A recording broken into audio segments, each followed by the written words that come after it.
So ఆ negative thought అనేటటువంటిది ఒక విధమైనటువంటి ఒక భయాన్ని కంపిస్తూ కొన్ని న్యూరోకెమికల్స్ అతిగా జనరేట్ అవటం వల్ల గుండె దడ పెరగటం, మైండ్ బ్లాంక్ అవటం, చేయగలిగేది చేయలేకపోవటం, చేసే పని మీద దృష్టి పెట్టలేకపోవటం, నోరు ఆరికిపోవటం, గుండె దడ పెరగటం, నిద్ర పట్టకపోవటం, ఆకలి అయిపోవటం, బ్రతకాలనేటటువంటి బ్రతకూడదు అనేటటువంటి ఆలోచన రావటం, అంటే శరీరం మీద ప్రభావం చూపెడుతుంది. ఆ స్థాయి వరకు వెళ్ళాక నెగిటివ్ థాట్స్ కంట్రోల్ అవ్వవు.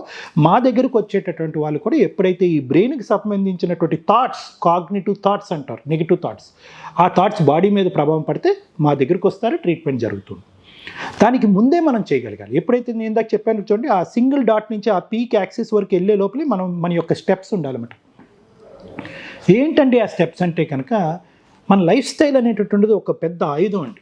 ఏనీ మానసిక సమస్య, ఏ సైకలాజికల్ ప్రాబ్లం, మన లైఫ్ స్టైల్ అంటే మనం పడుకునే విధానం, నిద్రపోయేటటువంటి విధానం, ఏ టైం పడుకుంటున్నాం, ఏ టైం లెగిస్తున్నాం, ఏ టైం తింటున్నాం, ఎక్సర్సైజ్ చేస్తున్నావా, యోగా చేస్తున్నావా, పాజిటివ్ పీపుల్, ఇది ఒక అంశం.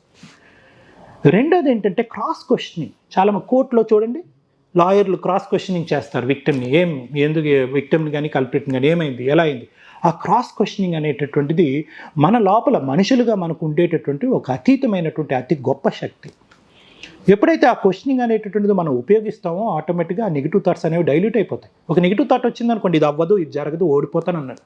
ఒక నెగిటివ్ థాట్ వచ్చింది. లేదంటే కొంతమందికి ఆరోగ్యపరమైన నెగిటివ్ థాట్స్ వస్తాయి. ఈ కరోనా వచ్చిన తర్వాత ఇదొక ప్రాబ్లం మొదలైంది. అమ్మ నేను చచ్చిపోతానేమో, గుండె దడ అంటే కనుక హార్ట్ అటాక్ ఏమో, చెయ్యి వణుకుతుందంటే పారాలిసిస్ ఏమో, తలనొప్పి వస్తుందంటే బ్రెయిన్ ట్యూమర్ ఏమో, కడుపు నొప్పి వస్తుందంటే అల్సర్ ఏమో, రేపో మాపో చచ్చిపోతానేమో. ఎన్ని టెస్టులు చేసినా అన్నీ నెగిటివ్, అన్నీ పాజిటివ్గానే ఉంటాయి, ఏం ప్రాబ్లం లేదు, అన్నీ పర్ఫెక్ట్గా ఉన్నాయి, ఎల్లయ్యా బాబు అని డాక్టర్లు చెప్పినా కూడా ఒక అభద్రత కలుగుతుంది. సో ఇలాంటి నెగిటివ్ థాట్స్ అనేటటువంటిది విపరీతంగా వస్తున్నప్పుడు దాంట్లో లీనమైపోతే కనుక అది ఒక చైన్ రియాక్షన్ కింద మారిపోతూ ఉంటుంది. దాన్ని ప్రశ్నించేటటువంటి కెపాసిటీ ఇనీషియల్ స్టేజ్లో ఉంటుంది. అదే పాజిటివ్ పీపుల్కి నెగిటివ్ పీపుల్కి ఉండేటటువంటి ప్రధానమైనటువంటి వ్యత్యాసం.